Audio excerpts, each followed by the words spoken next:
so we know what we're talking about is right on. This is the mission of the task force.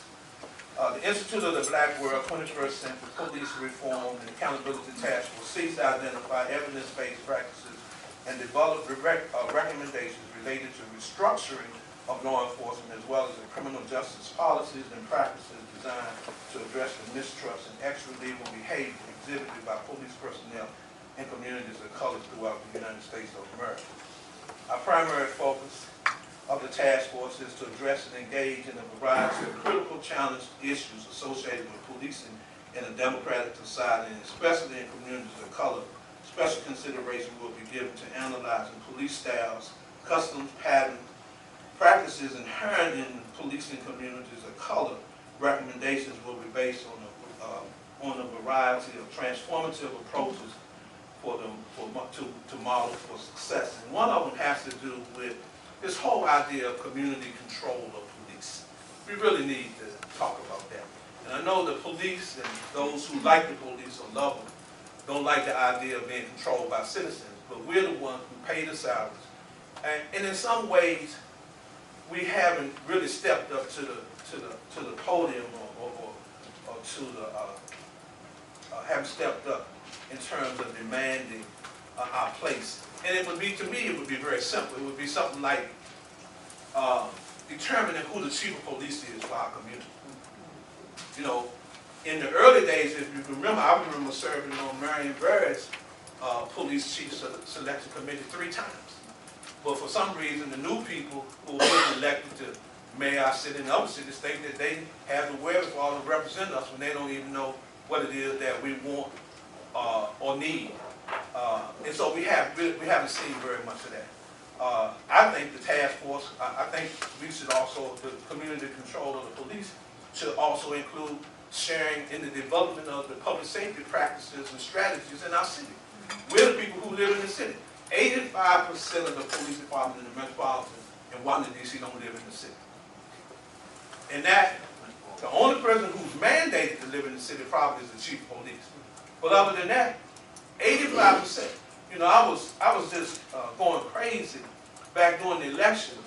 David Catania and the mayor went to see the police, the Fraternal Order of Police, and the debate because they wanted to endorse the police chief. So they had the debate. They had really one question, and that one question was, if you get elected mayor, are you going to keep the police chief? And so David said no, he wasn't going to keep the police chief. Bowser said yes, so they voted for David. And David didn't win, so she kept the police chief. But the real question on the table for me is, what is the endorsement worth if 85% of the police officers don't live in the city? What's the value of the endorsement? And for someone who lives in the city and lived there all my life, invested in this process, what's the value of the endorsement? Because see, the union don't control the city or the police department. That's the chief's job.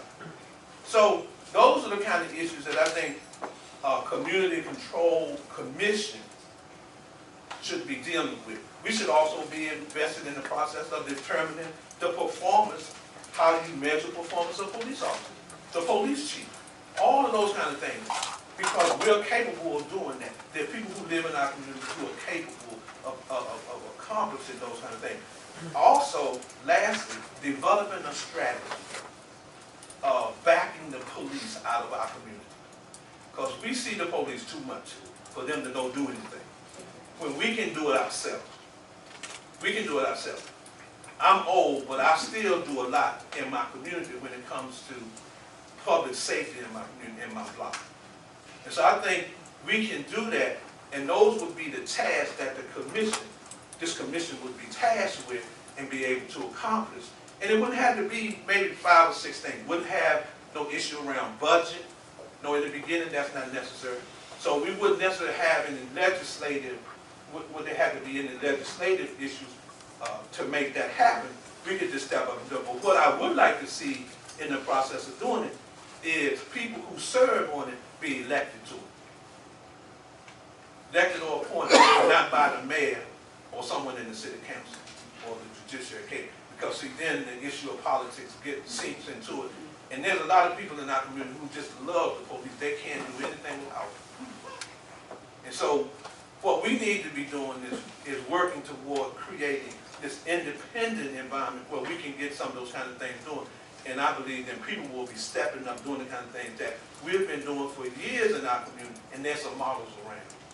There's some models around in the South, as well as in the Northwest rather, where they're having success with doing these kind of things. And that's what the task force is tasked with. As a matter of fact, we're going to be meeting in June, the last of June, to begin to develop some of these recommendations, as well as looking at the idea of providing some training for communities once they have selected that they would like to do. All right? Thank you very much.